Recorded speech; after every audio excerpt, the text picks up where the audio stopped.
appreciative inquiry isn't about ignoring problems or problem solving. So you have to let people tell you what's wrong. People will vent, but then you have to pause and take a moment and breathe and say, here's a generative question. I have heard from each of you what the problem is, what we're doing wrong. Is there anything else anybody needs to add? And then you say, now it's time to talk about, with this side, what is it you want really to happen? What do you want more of? I'd like to also ask, this is the most difficult to do in your own organizations. Last week I was facilitating a strategic planning meeting in my organization. And everybody was talking over each other and at each other. And I couldn't get in a word edgewise. So I just let everybody have it. And it got really quiet. And they said, Jackie, how come you're not saying anything? I didn't put them down for their behaviors. I wasn't negative. I said, I hear what everybody's saying. I hear your frustrations, but let's pause. Let's take a deep breath and let's talk about our initiatives in the strategic plan and what we need to do to move forward. And it gave everybody permission to pause, take a deep breath, and then we talked about what was possible and what we could do. When things are really tough, somebody has to have the vulnerability and the moral courage to say, okay, so now that we've talked about everything that's wrong, there's something good in the system. We need to go into it, find out there's something, even if it's small, that's working well. What are the strengths we do have as a team, our capabilities, and how do we move forward?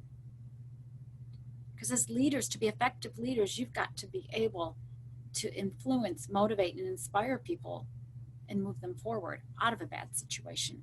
And appreciative inquiry gives you the types of generative questions that you can ask.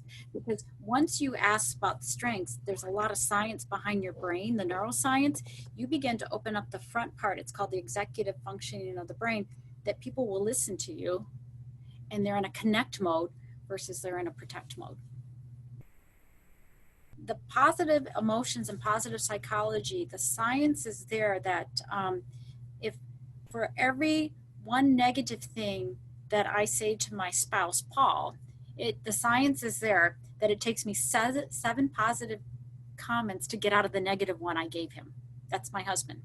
Now, when we work in teams, the science is for every negative word that you say, or if you say something negative to your team, it takes you, positive psychology, 4 positives to get the team functioning well. First, you would acknowledge, I see you're in a bad mood. Perhaps this isn't a good time to have a conversation. Can you tell me when would be a better time to come back and talk to you? And sometimes by just acknowledging that they're in a bad mood, they begin to realize, yeah, I'm in a bad mood, and Jackie can sense it. And it's okay, I'll come back, I'll leave and come back. And sometimes they'll say, you know, I need 20 minutes or come back. So remember, appreciative inquiry is not about ignoring what's wrong.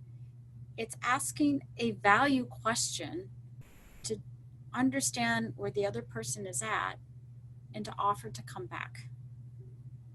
Versus you're pushing yourself at the person and the person's in a bad mood and they're in a protect mode and they're not going to listen to you. So just acknowledging it in a way that adds value and with a question, you know, just unless it's a life or death situation, come back in 20 minutes or 20 hours. It's okay, or even 2 days.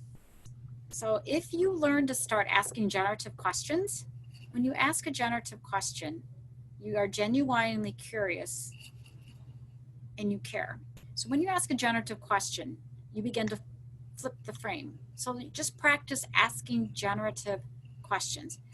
Or if you know you have to go into a conversation that you're not looking forward to, or there's a problem or an issue, you can practice the framing and ask yourself, you know, what's the problem? Perhaps the problem is we have a lot of absenteeism on this team. And the positive opposite is we have great attendance. We have people coming to work all the time. What do we really want to talk about? Framing it is what makes this a great place to work. Why do some people come in all the time? And we want to create more of that.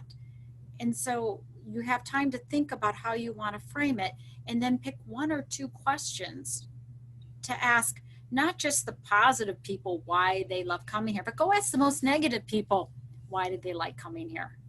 When you give feedback, three things have to happen to give feedback that's a conversation worth having. If I'm giving you feedback and I start from a positive framing place and tell you something that you're doing well or something that's going on right, it begins to, remember I said it opens your brain, and you're going to connect and you're going to listen to me. Because when I give you constructive feedback and tell you what you need to improve on, I've done the flip. Because the only way I can know what you need to improve on is because I know something you're doing wrong. And if I tell you what you're doing wrong, it will shut you down. But if I tell you there's something you're doing right and what I need you to do more of, I'm addressing what you're doing wrong and how to move you forward. So feedback should start off with something positive that the employee is doing well, because it opens up the brain to connect. And then you can give them constructive feedback on what you need them to do more of, and even ask them, what do you think you could do to improve the situation? This is what I see. And then you can ask, how do I best support you so that you're doing a better job?